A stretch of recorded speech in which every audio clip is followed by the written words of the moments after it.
So guys ಎಲ್ರಿಗೂ ನಮಸ್ಕಾರ. And ಏನು ಗೊತ್ತಾ, ಇವಾಗ ಪುಟ್ಪರ್ತಿಯಿಂದ ನಾನು ಲೇಪಾಕ್ಷಿ ಅನ್ನೋ ಜಾಗಕ್ಕೆ ಬಂದಿದ್ದೀನಿ. ಅಂದರೆ ನಾನು ಇವಾಗ ಲೇಪಾಕ್ಷಿಲಿ ನಮಗೆ ಇಲ್ಲಿಯ ಒಂದು ಪ್ರಸಿದ್ಧವಾದ ತಾಣ ಏನಕ್ಕಂದ್ರೆ ನಿಮ್ಗೆ ಅದನ್ನ ದೇವಸ್ಥಾನ ತೋರಿಸಿ ಎಕ್ಸ್ಪ್ಲೇನ್ ಮಾಡ್ತೀನಿ. ಬಟ್ ಇವಾಗ ನಾನಿರೋ ಅಂಥದ್ದು ನಂದಿ ಮುಂದೆ. ಈ ನಂದಿ ಒಂದೇ ಕಲ್ಲಿನಿಂದ ಕೆತ್ತಲ್ಪಟ್ಟಿರುವಂತಹ ಒಂದು ನಂದಿ. ಈ ಲೇಪಾಕ್ಷಿ ಅನ್ನೋ ಜಾಗ 1530ರಿಂದ 540 ಒಳಗೆ ವಿಜಯನಗರ ಸಾಮ್ರಾಜ್ಯದ ವೀರಣ್ಣ ಎಂಬ ಒಬ್ಬ ರಾಜನಿಂದ ಇದೊಂದು ಸ್ಥಾಪನೆ ಆಗಿರುತ್ತೆ. ವಿಜಯನಗರ ಸಾಮ್ರಾಜ್ಯದವರು ಎಲ್ಲೆಲ್ಲಿ ಒಂದು ಅದ್ಭುತ ಕಲಾಶಿಲ್ಪಿಗಳು ಆರ್ಕಿಟೆಕ್ಚರ್ನ ನಮಗೆ ತೋರಿಸಿದ್ದಾರೆ ಅಂತ ನಾನು ನಿಮಗೆ ತೋರಿಸ್ತೀನಿ. ಇಲ್ಲಿಯ ವೈಶಿಷ್ಟ್ಯಗಳನ್ನು ನಾನು ನಿಮಗೆ ಹೇಳ್ತಾ ಹೋಗ್ತೀನಿ. ಆ್ಯಂಡ್ ಇದು ಒಂದೇ ಕಲ್ಲಿನಲ್ಲಿ ಕೆತ್ತಲ್ಪಟ್ಟಿರುವಂತಹ ಒಂದು ನಂದಿ ವಿಗ್ರಹ. ನೀವು ನೋಡ್ಬೋದು ಎಷ್ಟು ದೊಡ್ಡದಿದೆ ಅಂತ.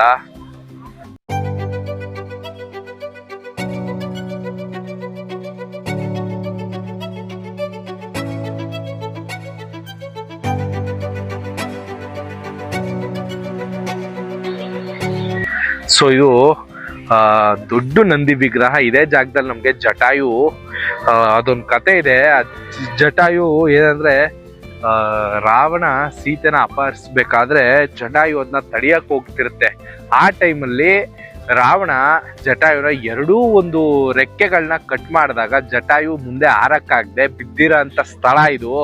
ಆ ಸ್ಥಳನ ಜಟಾಯುನ ರಾಮ ಬಂದು ಭೇಟಿ ಮಾಡಿದಾಗ ಸಾಂತ್ವನ ಹೇಳೋ ಟೈಮಲ್ಲಿ ಲೇಪಾಕ್ಷಿ ಅಂದ್ರೆ ಎದ್ದೇಳು ಪಕ್ಷಿ ಅಂತ ಹೇಳ್ತಾನೆ. ಅದನ್ನೇ ಲೇಪಾಕ್ಷಿ ಅಂತ ನಮ್ಮ ಜನ ಇವತ್ತಿನವರೆಗೂ ಪ್ರಸಿದ್ಧ ಪಡೆದು ಈ ಜಾಗಕ್ಕೆ ಲೇಪಾಕ್ಷಿ ಅನ್ನೋ ಹೆಸರು ಬಂದಿದೆ.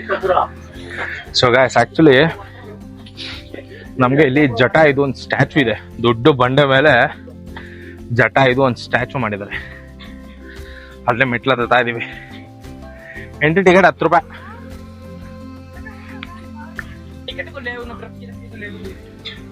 10 ರೂಪಾಯಿಗೆ ಒಬ್ಬರನ್ನ ಬಿಡ್ತಾರೆ.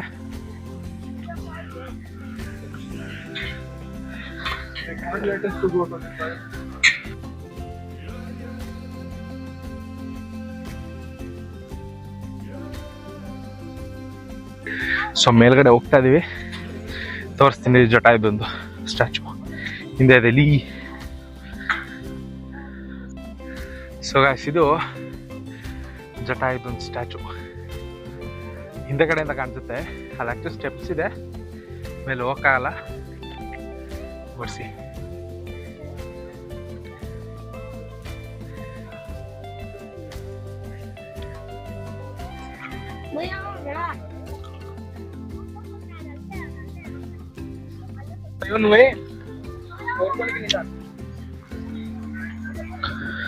ಇದು ಒಂದು ಹನುಮಂತನ ಪಾದ ಅಂತ ಅನ್ಕೊಬಹುದು, ಬಟ್ ಅಲ್ಲ, ಇದು ರಾಮನ ಪಾದ.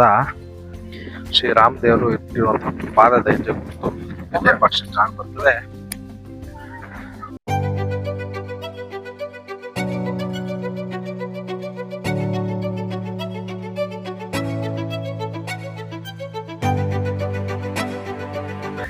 ಸೊ ನಮ್ ಜನ ಏನಕ್ಕೆ ಯಾವ್ದನ್ನು ಉಳಿಸ್ಕೊಳಲ್ಲ ಅಂದ್ರೆ ಇದೇ ಕಾರಣ. ನೋಡಿ, ಒಳಗಡೆ ಹೆಸರುಗಳು ಬರ್ದವ್ರೆ. ಎಂತ ಜನಗಳು. ಇದಕ್ಕೆ ನಮ್ಮವರು ಏನು ಉಳಿಸ್ಕೊಳ್ಳಲ್ಲ. ಅದಕ್ಕೆ ನಮ್ಮ ಸರ್ಕಾರನು ನಮ್ಮನ್ನ ಎಲ್ಲೂ ಬಿಡಲ್ಲ ಒಳಗಡೆ. ಏನ್ ಜನಗಳು ಕಣಪ್ಪ.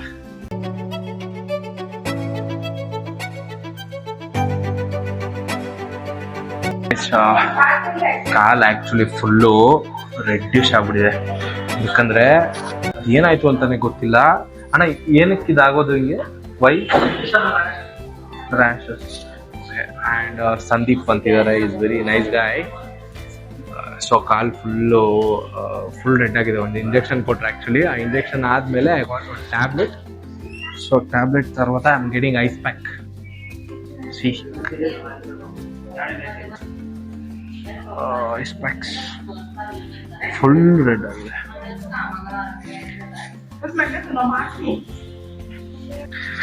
ಸೊ ಗೈಸ್, ಏನಂದ್ರೆ ಈ ಒಂದು ಟೆಂಪಲ್ ಅಲ್ಲಿ ನಮಗೆ 70 ಪಿಲ್ಲರ್ಗಳಿದೆ. ಅಲ್ಲಿ 70 ಪಿಲ್ಲರ್ಗಳಲ್ಲಿ ಒಂದು ಪಿಲ್ಲರು ಹ್ಯಾಂಗಿಂಗ್ ಪಿಲ್ಲರ್ ಅಂತ ಹೇಳ್ತೀವಿ. ಅದು ನೇತಾಡ್ತಾ ಇದೆ. ಅದು ಇವತ್ತಿನವರೆಗೂ ಒಂದು ಸೈಂಟಿಫಿಕಲಿ ನಾಟ್ ಪ್ರೂವನ್ ಆಗಿರೋಂಥದ್ದು ಒಂದು ಪಿಲ್ಲರ್ ಕತೆ ಇದು. ಅದೇ ಈ ದೇವಸ್ಥಾನದ ಒಂದು ಅದ್ಭುತವಾದಂತ ಡಿಫ್ರೆಂಟ್ ಆಗಿರೋ ಅಂತ ಒಂದು ವಿಷಯ ಅಂತ ಹೇಳ್ಬೋದು ನಿಮ್ಗೆ ಆಕ್ಚುಲಿ.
ಗಾಯ್ಸ್ ಏನ್ ಗೊತ್ತಾ, ಇಲ್ಲಿ ಒಂದು ವಿಗ್ರಹ ಇದೆ, ಅದ್ರದ್ದು ಒಂದು ಹಳೇದೊಂದು ಫ್ಲಾಶ್ ಬ್ಯಾಕ್ ಕತೆ ಹೇಳ್ತೀನಿ ಕೇಳ್ರಿ.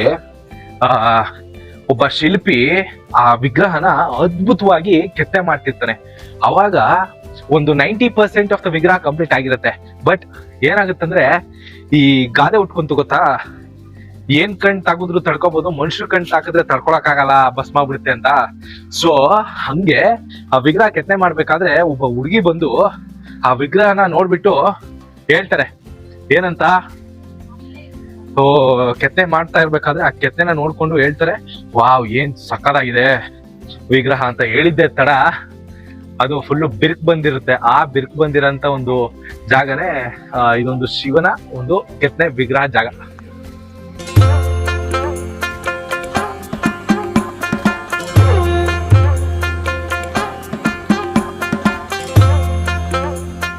ಸೊ ಗೈಸ್, ಈ ಜಾಗದಲ್ಲಿ ಒಂದ್ ಜಾಗ ಇದೆ, ಅಲ್ಲಿ ನೀರ್ ಖಾಲಿ ಆದ ತಕ್ಷಣ ನೀರ್ ತುಂಬ್ತಾನೆ ಇರುತ್ತಂತೆ. ಆ ಜಾಗ ತೋರಿಸ್ತೀನಿ ನೋಡಿ.